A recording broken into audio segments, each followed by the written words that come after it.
আপনি কি কখনো এমন অনুভব করেছেন বারবার দোয়া করছেন কিন্তু কিছুই বদলাচ্ছে না? রাতের পর রাত আল্লাহর কাছে কেঁদে চেয়েছেন, তবুও মনে হয়েছে আমার দোয়া কি আদৌ কবুল হচ্ছে? আজ আমরা জানব কেন অনেক দোয়া কবুল হয় না এবং কিভাবে দোয়া করলে আল্লাহ তাআলা তা অবশ্যই কবুল করেন। মানুষ দোয়া করে, কিন্তু অনেক সময় তার দোয়া আকাশ পর্যন্ত পৌঁছায় না। এর পেছনে কিছু কারণ আছে যেগুলো আমরা নিজেরাই তৈরি করি। প্রথমত, হারাম উপার্জন। যে ব্যক্তি হারাম খায়, হারাম পরে, হারাম দিয়ে জীবন চালায়, তার দোয়া কবুল হওয়া কঠিন হয়ে যায়। আমরা হয়তো হাত তুলে দোয়া করি, কিন্তু আমাদের রিজিক যদি পবিত্র না হয় তাহলে সেই দোয়া কিভাবে গ্রহণযোগ্য হবে? দ্বিতীয়ত, গুনাহে ডুবে থাকা। আমরা প্রতিদিন গুনাহ করি কিন্তু তওবা করি না। একদিকে দোয়া করছি, অন্যদিকে আল্লাহর অবাধ্যতা করছি। এই অবস্থায় দোয়া কবুল হওয়া কঠিন। গুনাহ দোয়ার সামনে এক অদৃশ্য দেয়াল তৈরি করে। তৃতীয়ত, তাড়াহুড়া করা। আমরা চাই আজ দোয়া করলাম কালই ফল পেয়ে যাব, কিন্তু আল্লাহর কাছে সবকিছু নির্দিষ্ট সময়ে হয়। যে ব্যক্তি বলে আমি এত দোয়া করলাম কিন্তু কিছুই হলো না, সে আসলে ধৈর্য হারিয়ে ফেলে, আর এই তাড়াহুড়াই দোয়া কবুলে বাধা দেয়। চতুর্থত, আল্লাহর উপর পূর্ণ ভরসার অভাব। আমরা মুখে বলি আল্লাহ আমাকে দিন, কিন্তু অন্তরে সন্দেহ থাকে, হবে তো? এই সন্দেহ দোয়ার শক্তিকে দুর্বল করে দেয়। পঞ্চমত, মনোযোগ ছাড়া দোয়া করা। অনেক সময় আমরা শুধু মুখে বলি কিন্তু মন অন্য কোথাও থাকে। আল্লাহ এমন দোয়া পছন্দ করেন না যেখানে হৃদয়ের উপস্থিতি নেই। তাহলে প্রশ্ন হলো, কিভাবে দোয়া করলে তা কবুল হবে?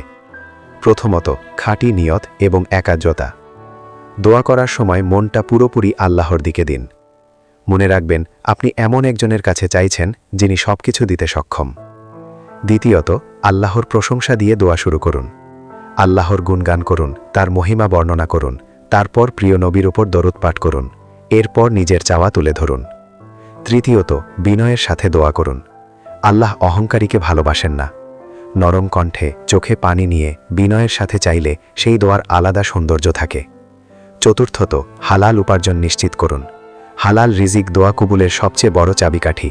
আপনার আয় যদি পবিত্র হয়, আপনার দোয়াও শক্তিশালী হবে। পঞ্চমত, নিয়মিত দোয়া করুন। একদিন দোয়া করে থেমে গেলে হবে না, প্রতিদিন প্রতিনিয়ত আল্লাহর কাছে চাইতে হবে, ধৈর্য ধরে লেগে থাকতে হবে। ষষ্ঠত, বিশেষ সময় দোয়া করুন। তাহাজ্জুদের সময়, আজানের পর, সিজদার মধ্যে, জুমার দিনে, এই সময়গুলোতে দোয়া কবুলের সম্ভাবনা অনেক বেশি। সপ্তমত, গুনাহ থেকে তওবা করুন। তওবা দুয়ার দরজা খুলে দেয়।